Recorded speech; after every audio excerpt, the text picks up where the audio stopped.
From the Watergate Building in Washington, this is Hotline TV. Now here are Hotline editors John Mercurio and Amy Walter.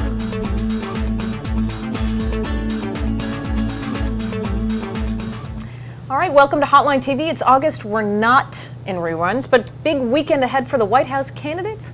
But first, it's still recruiting season in the Senate. Joining us now, State Editor Quinn McCord to give us the lowdown. Quinn, what can you tell us about who's on Schumer's bench these days? Well, you know, the Democrats have done some pretty good job recently on getting a lot of sort of B-level, maybe high C-level recruits into a lot of these red state races. They're self-funder in Texas, Michael Watts.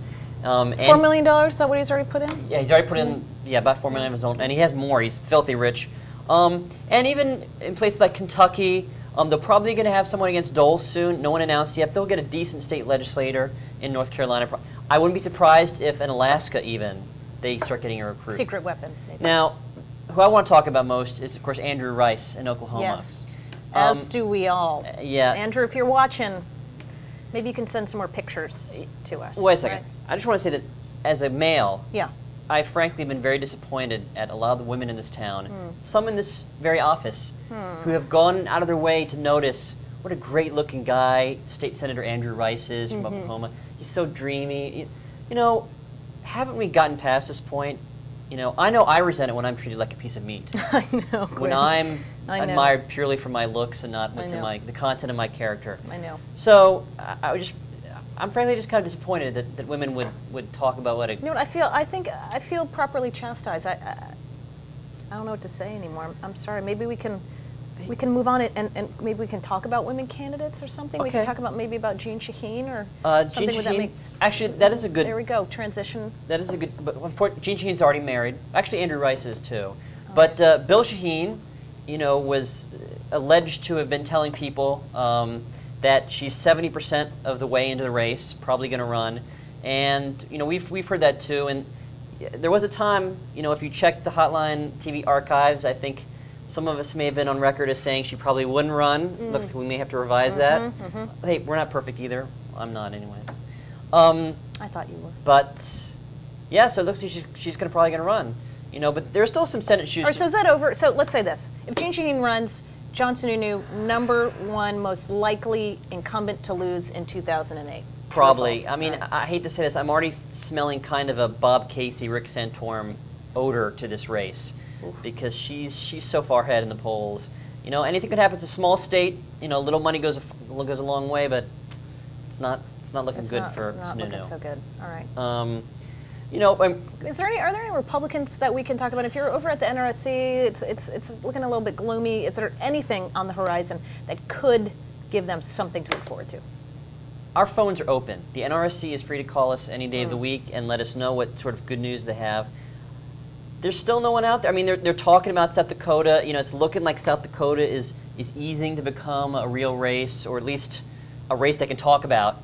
You know, they have a state representative in the race. I'm not sure if that's going to, you know, but it's a small state. Again, a little money can go a long way. But that's about it. Louisiana, where are we going to put Louisiana these days? It's clear that Mary Landrieu is. You don't have to be a rocket scientist to know that the numbers, the way they're lining up right now, post Katrina, do not look good for Mary Landrieu, and her past performances against not really high caliber candidates. But why is there no candidate? Everything's frozen until the governor's race. You know, that's what everyone said. That's the conventional wisdom, which in this case is true, I think. So we'll just have to wait till this fall to see what happens. Well, Quinn McCord, as always, it is just a pleasure being with you, and I'm sorry if I offended you with my comments. You did, but that's fine. I'm used to it. Welcome back to Hotline TV. As always, the members of Congress left for recess. By the way, notice how we aren't on recess. Note that. Armed with talking points and sound bites to tout their party's achievements, joining us now is House Race Hotline editor Tim Sahd. Tim, tell us what's going on out there now close to the middle of August. Well, thank you, Amy. Both parties, you know, as usual, have their talking points coming into the recess. Both are actually airing ads against select members of the other party. Democrats are focusing on Iraq, trying to get Republicans to tie them to Bush. Okay. And Republicans are also doing a little bit of Iraq, but also immigration, taxes, and health care, against some of their targeted races. So they're trying to get their messages out. Republicans ended sort of, I don't want to say Republicans ended well, Democrats sort of ended where, you know, with the chaos and the voting in the House and everything, sort of gave Republicans that sort of shell for the do-nothing Congress and the sort of Congress doesn't know what it's doing sort of thing. It gave them a way to highlight that in a visual. And weren't Democrats also running ads trying to diffuse that argument by saying, actually, we've done a lot of things, look how great we are? So where are they doing that? They're doing that in select districts against Chris Shays, Mark Kirk, some of those guys that, you know, they're targeting anyway, but where that issue would be most effective, where it probably plays the most. But yeah, they're trying to do that, and that's why you saw that at the end of the week them trying to force those issues out, to get a vote on those issues. So the message sort of got muddled there at the end, but Republicans feel good where they are, how it is. Given how it is. All right, but here's what we know. If you're Republicans right now, you've had a couple of high-profile retirements. There's expectations of more. These guys go home. They get to spend a lot of time with the family, see what life is like without having to commute back and forth to Washington. Who do we think recess is over, comes back and says, adios, I'm not running again?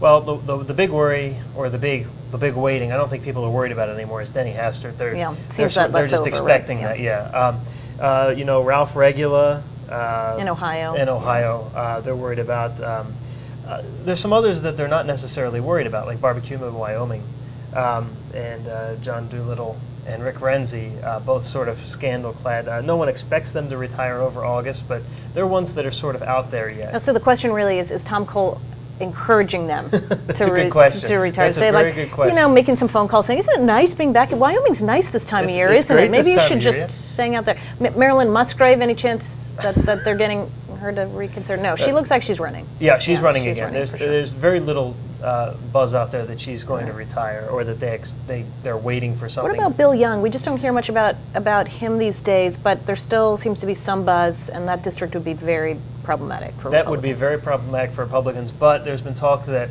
since there was talk that he was going to retire very early, and then Democrats sort of got excited and went after him on some veterans issues, and that apparently got him torqued up enough that I'm gonna, you know, he got to step back from that, and was, you know, is now planning on running. Democrats have a few candidates there, some serious candidates, a state senator. You know, it remains to be seen if they actually do run, if Bill Young does run. But, you know, that's an interesting race to keep your eye on there, too. So we will wait and see. But the news right now is primarily on the Republican side, not many Democratic retirements. There's not many Democratic retirements. The ones that have retired are moving up, except for Luis Gutierrez in Illinois. Right. But the others that have retired are moving on to different races, so it's not like they're getting out of Congress. Right. They're moving up in pretty solid Democratic districts, and nothing to worry about. That's the key. All right. Well, looks like we're running out of time. Tim, thanks so much for joining us. Thank you very much. Can't wait to check in again. Thank you very much. Finally, today we're testing how well I've been paying attention to this week's news. Short answer, not very much. But in a new segment we are calling Ask Amy. Joining us is very appropriate. The Gelman, if you will, of Hotline TV. I like that. Yes. Nora, I'm the producer. You are the producer. You're the inventor. You're the creator. You're the genius behind Hotline TV. And it's not very much I come in front. It's only reserved for these slow August days when I can't convince anyone else to. And when there's actually no one else in the office. Yeah, but you know what, Nora? But I think that I don't want to take away from the good work that you've done. So let's. Thank you for that. Right. So first, on with the show. All right, we've never tried this.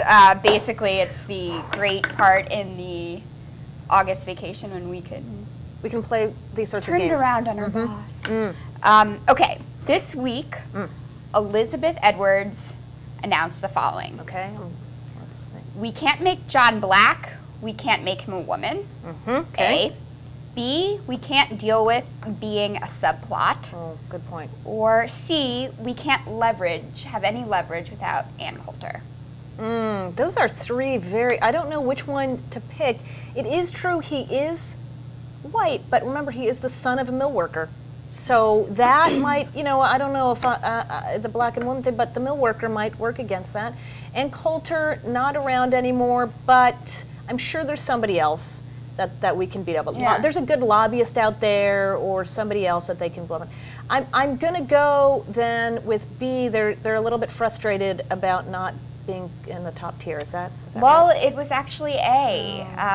Apologizing for being a white male, which is apparently always not a, yeah, and is an interesting tactic. Yeah. In a campaign where you're really trying to show you're the outsider, and actually have been moving further to the left, and actually there's the one person right now who of the three that's not currently in the Senate that really hasn't worked out to where he would like it to be. Exactly. Okay. All right. 2. Next, question 2. Okay. Blank confirmed he's been spending more time away from the office. Okay. Blank confirmed. Is it A, Bill Richardson, B, the Iraqi parliament, Oh yeah, that's true. or C, John Mercurio, our have you noticed that it's on the these co-host, isn't he? Thursday segments he seems to be gone? I find that interesting. Because what comes after Thursday? Friday, and then the weekend. Right. Interesting, and so he's not here. I think that I am definitely going with C, John Mercurio. Unfortunately, you're wrong. Again, it is Bill Richardson. It was confirmed this week that he's spending about 60% of his time not in New Mexico. Not a big surprise there. No, but you know what? Let's just discuss New Mexico for one moment. Remember, the governor before him did Ironman triathlons and was able to train for those while being governor. So apparently, there's not a lot that you need to do as governor of that state to be like there every minute of the day. Not so important. You can be swimming 10 miles, or you can be on your bike, and fine. At least in this case, you know, he's out campaigning for president. But he is the only one sort of in that unique position now. Isn't among the Pataki, isn't among the Huckabee now, and who else? Is that the only? The only executives, you mean? Yeah. Or current executives? Yes, as it were. know. Yes. All right. Well, maybe I'll give you the test next question's time. not on me. Yeah. Exactly. All right. Okay. I Third guess up. I should have read the hotline this week. Well, it's okay. Yeah. All We right. all have those weeks. Next up, this week, blank said that they'll keep up the fight until January. Is it A, Tom Tancredo, B, General Petraeus, or C, Katie Couric? I know. I'm pulling for Katie. Really. Yeah. Sister, January, right? Wait it out. Right. Yeah. We got to do the sister movement here. You know what? I'm going to go with Tom Tancredo, and here's why we keep forgetting about this. But the little known fact about running for president is that yes, it costs a lot of money. You got to raise a lot of money. But you know what? In January, you get your matching funds. Ding, ding, ding, ding, ding. So when you've been raising all this money, and then it gets matched. So then you don't have to come out of this campaign in debt. Exactly. Correct? You're All exactly right. right. Oh, all Wait right. it out All till right. January, the debt. All right, heading into Iowa this weekend, Ron Paul supporters said that they are concerned about what? They are concerned about the polls being hacked into, the poll results, B, the paparazzi, or C, exposure to natural light. Yeah, there's a lot of, I'm going to get in trouble here because anytime I talk about Ron Paul on TV, I get a lot of email. There are a lot of folks who enjoy Ron Paul who spend a lot of time on the internet. I will say this, I've been fascinated about the straw poll in that there is a lot of concern about hacking in an event where, you know, people actually have to pay to get in there, right? This is you got to pay $35 or somebody pays $35 for you to get there. This is Iowa, people. This is the straw poll. This is, I think the biggest concern he should have actually is the deep fried Twinkie plus the deep fried Oreo equals coronary heart disease. Exactly. That's a bigger question. Good point, and you are right with that answer. Next up, blank purchased the Wedding Crashers estate in Easton, Maryland. Is it David Bradley, William Donald Schaefer, or Rupert Murdoch? The thing about William Donald Schaefer, I'm going to go with him because I saw him in the news this week where apparently someone has tattooed the likeness of William Donald Schaefer on their arm. And the question I ask is, why? Yeah. Why? I mean, any of was tattooing a whole homage to Maryland, right? Yeah. And then with it, the little. Yeah. Don't really understand that, and maybe that is where the William Donald Schaefer came from. What do we think? And he's a big fan of Maryland crabs. The person that bought the Wedding Crashers house is the person who pays all of us every other week or every 2 weeks. Or Our boss, David Bradley, signs very paychecks, nice, wonderful owner of this company, David Bradley.